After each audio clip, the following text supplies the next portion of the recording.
play, and by that I mean it's fucked up. But anyways, let me introduce... Oh my god, Jesus! Okay, let me introduce Glaring Brass. Why is it 100%? Oh my god.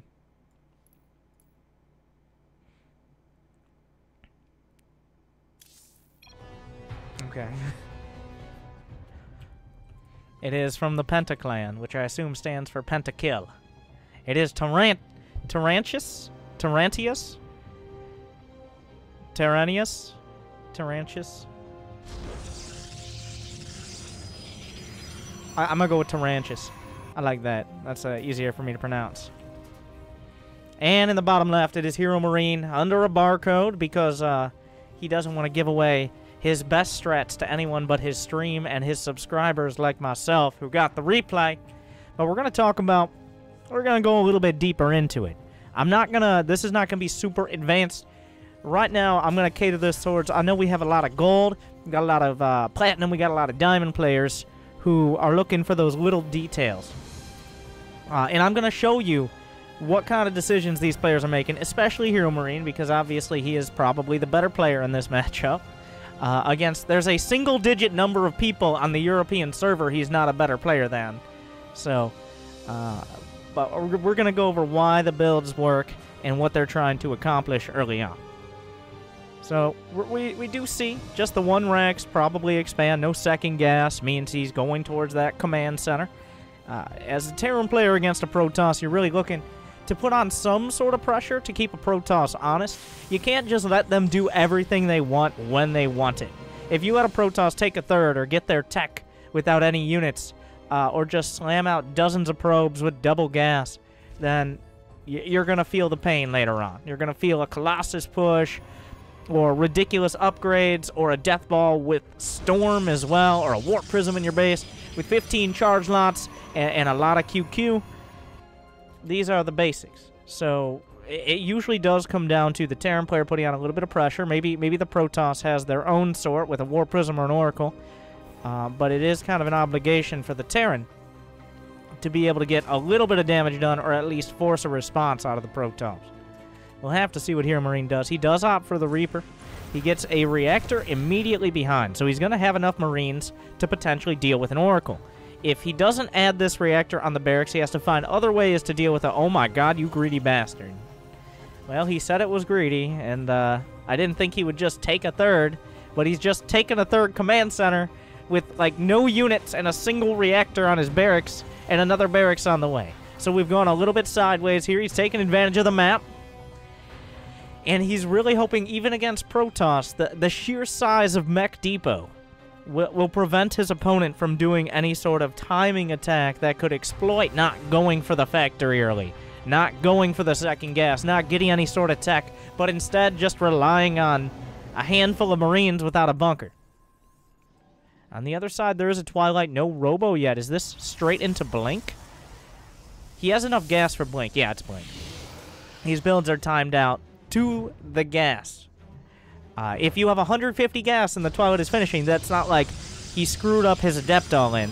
No, he would have already gotten a Robo and timed out the Twilight differently, so that way he wouldn't be wasting his gas timing. This is pretty similar to what HeroMarine is doing, but the Protoss version. We should be seeing a Robo come up next to these gateways in a second, right here. Bam, there it is. But the idea with this is the same. He's doing what a Terran player would normally do in this matchup. The roles are a little bit reversed. HeroMarine is just going full greed, 3 command centers and barracks on the deck, whereas Tarrantius here, he's going for the Blink Stalkers to put on a little bit of pressure and help to defend Harass with the tech, but also allow him to get a third base as well.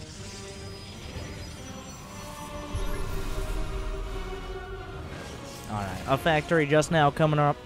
And this, he's just now getting a second gas.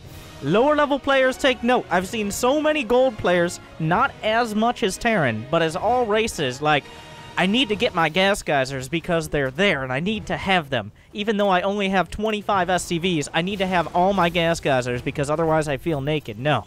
HeroMarine, he's nearly 40 SCVs he just started mining from his second gas. He knows the minerals are what are going to keep him alive and allow him to get his infrastructure up in a timely manner, so that way he can either have a timing push to pressure a Protoss player who's being too greedy, or have enough units to potentially defend. Now, what is the play here out of Tarrantius? He's only got 2 bases. Does he know about HeroMarine's greed? No, he has no idea. Pretty soon he's going to start realizing, especially with these Blink Stalkers, that he's not up against any sort of quick Widowmine drop, which should have already happened, by the way. He's not up against a Liberator play or anything like that. He's just up against sheer Marine Marauder, which is a little bit old school, but so is the Blink build here. So I think both players are playing to the map. Yep. He can trade. There's nothing to stop these Stalkers from doing damage. As long as they blink away in time, he's on top of that. A Warp Prism's coming up to potentially reinforce. I believe he saw the 3rd command center coming over, so now Tarrantius has a full bead on what's happening. And he realizes that HeroMarine's eventually going to have enough units to overwhelm. He needs the splash damage. His choice is the Colossi, which is probably the safer choice, because if you're still going for Stalkers to put on pressure, you're not really going to have the gas to go Storm or go for upgrades. So Colossi, yeah, they're also gas expensive, but they complement the Blink Stalkers a lot better than going for a quick Storm would. Yeah, some Adepts in the front. This is just Tarrantius trying to pose himself on the map. I guarantee you HeroMarine knows there's not many units behind it. Did he check the 3rd? He sees the 3rd. He knows everything. So, right now, with the combat shield finishing with 4 medevacs, this is a push-out timing. Ooh, even a little bit of fancy micro. He baits out a stim. But a nice Warp Prism drop in the main.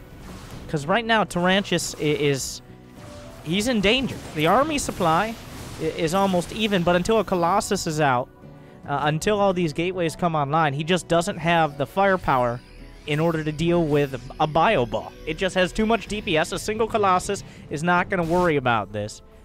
A Viking is coming out, but this is to repel the Warp Prism, I have to assume.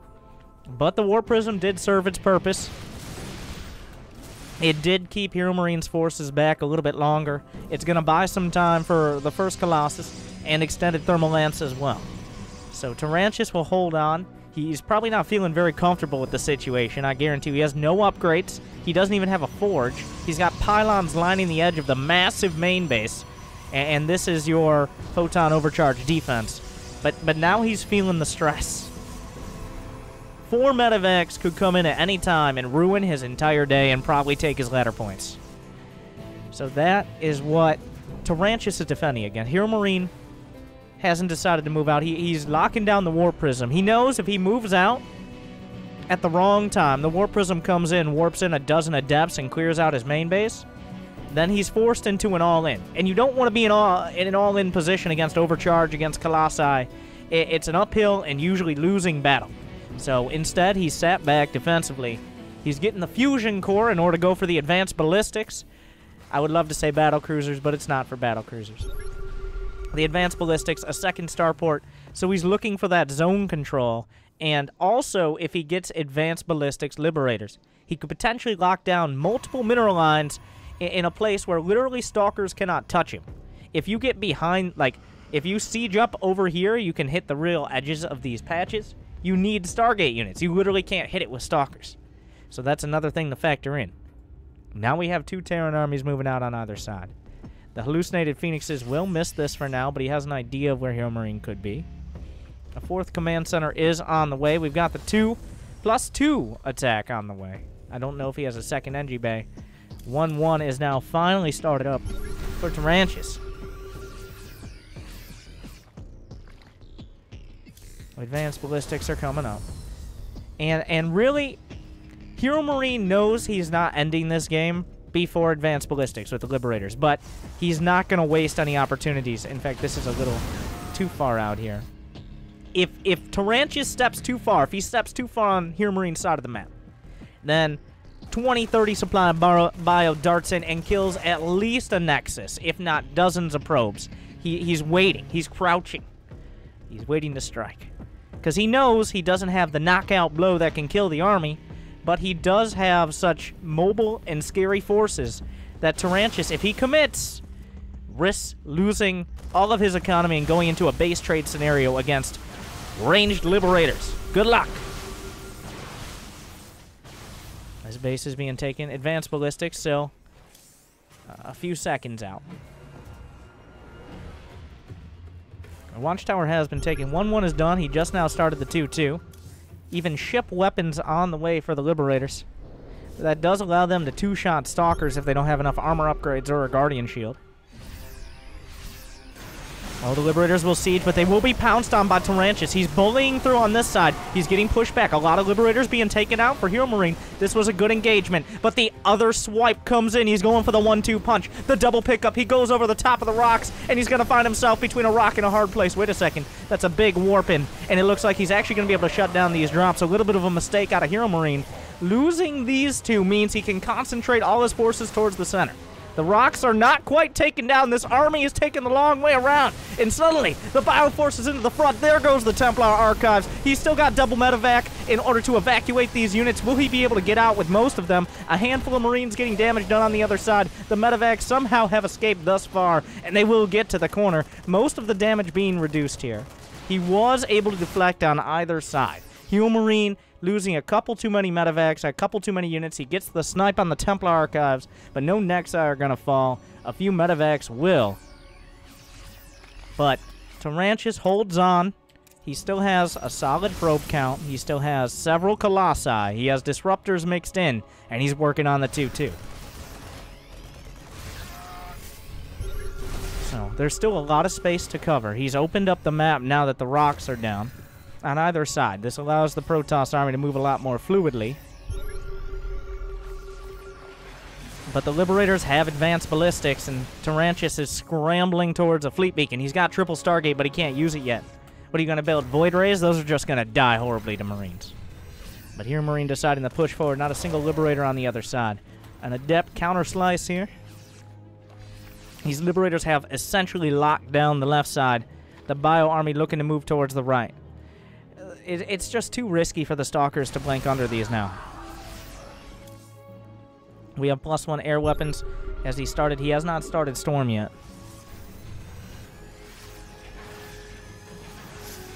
Ooh, he's sieging up. He's forcing the Protoss army back. The Disruptor shot goes out. Does not connect. Those liberation zones are just making things very difficult here. A single Tempest is on the way, but the Liberators are getting closer and closer. Justice reigns from above. He does have the +2 armor, which means the Liberators do not quite two-shot the Stalkers yet. But this choke point is absolutely asphyxiating. There is an Adept counterattack on the other side. He killed a handful of SCVs.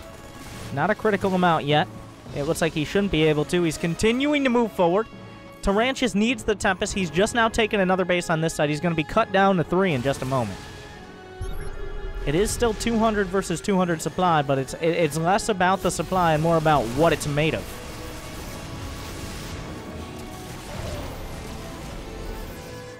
He's continuing with the Tempest. There's so much supply committed into Liberators for HeroMarine, though. Now we got to be careful. There's no Storm.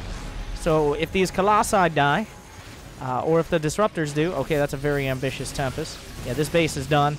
A Disruptor will ward these units back for now, but a single Tempest is not enough to really scare him. Is he going to fight? There's a couple Liberation zones. HeroMarine just choking out this Protoss, but he decides to retreat. He's getting a little bit afraid of the Tempest count, and he's starting to be on the open field where he can't really overlap the Liberation zone. A 3 Marine run by over on this side. HeroMarine is banking up money. How many? He has 8 barracks, 3 starports, a factory in here. So he has production. He doesn't want to lose, because even if you have the money, you don't necessarily have the time to rebuild your army. If you get wiped out in the middle of the field, they can just come and finish. He's killing his own Marauders to get ghosts. All right. He knows what he needs in order to end this game. He needs that final piece of the puzzle. It's very hard to control Vikings, Bio, Liberators, Medevacs, and Ghosts. But it's sometimes what you gotta do against a Protoss army composition that's so well set to just siege you from a range. These Marauders are being sacrificed, blood to the Protoss god, so that way he may strike back later. The Stalkers are being given away for the same reason the Marauders are. Neither of these units really have the cost effectiveness they need to have for the supply. As the siege continues, the Tempest count is at 4, the Liberator at 10, and Vikings at 11. So HeroMarine on paper has the much stronger army. There's just no storms. The lack of storm and feedback is the kicker that Tarrantius doesn't have here. He still has not researched storm. He has no Templar. He's getting Archons, but Archons aren't going to do very much in this scenario. Without the storm, HeroMarine is setting himself up for checkmate.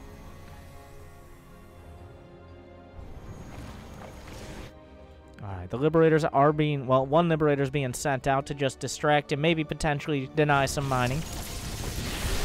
This army in the center, HeroMarine has all his hotkeys set up. Disruptors being thrown out. As we dance in the center of the map. The Liberator not sieged up on this side. Oh, he's closing the distance. He smells blood in the water. The Liberators are starting to siege up. They pin the Colossi up against a wall here. The Tempests aren't doing enough damage. A lot of supply being shaved off by the Liberation zones. He's moving forward. Another Disruptor shot comes out, clips the edge of the army, but the Vikings are microing back. If he loses the Colossi, he loses the splash damage. He's just going to lose the game. Will he continue to move forward? There are a handful of cannons. Storm is finally on the way. The Liberator siege is up, going to start taking pot shots at these probes. A charge lot warping on the opposite side. A single Liberator does actually protect this mineral line. HeroMarine does have just as many mining bases. The probe count 60 to 59. These armies are incredibly high power. We're looking at 140 supply. This will be taken down. The Stalkers will be in position. He's sieging forward. He's getting on top. The EMPs will soften up the Stalkers. The Disruptor shot is thrown out. A lot of Vikings will make sure these Colossi are badly bruised before the engagement starts. HeroMarine still very close to 200 supply, while Tarrantius is struggling forward. The Vikings coming forward as well. The splash damage is not there. The storm has yet to be researched. He needs it. He's feigning like he has storm, but he just doesn't. The Nexus is under fire. So many probes are going down as well. It's 150 supply, a master class of Terran. You should be paying $5,000 a semester at least for this. Oh wait, it's Europe. It's probably 500. But anyways. He's pulling back. The Zealots will not even close the distance before the Liberators will pick them off. A single Zealot on the other side hasn't really found much, but he's still at 200 supply.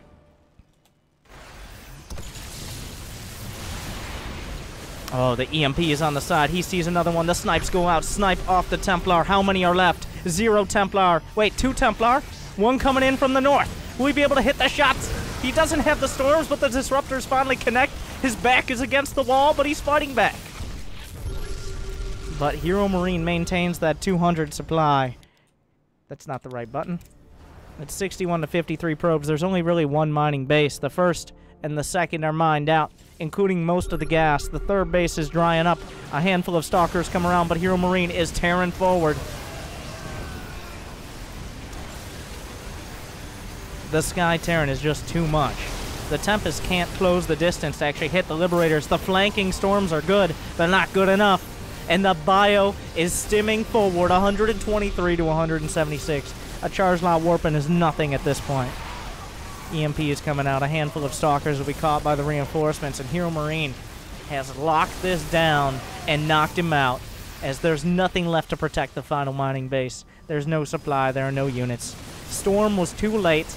The bases were under fire too quickly, and HeroMarine never gave up enough position that he was really ever threatened.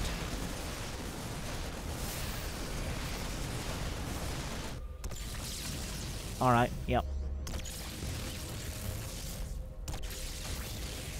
Oh, this is sad. Ah, now there's a second one.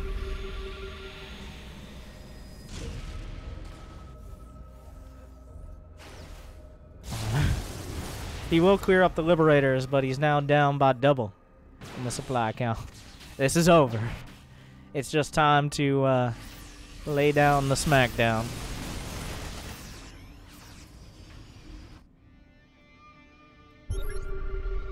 Some more scans coming through. There's nothing there. He's narrowed down the location of the army. We should see another scan pinpointing it.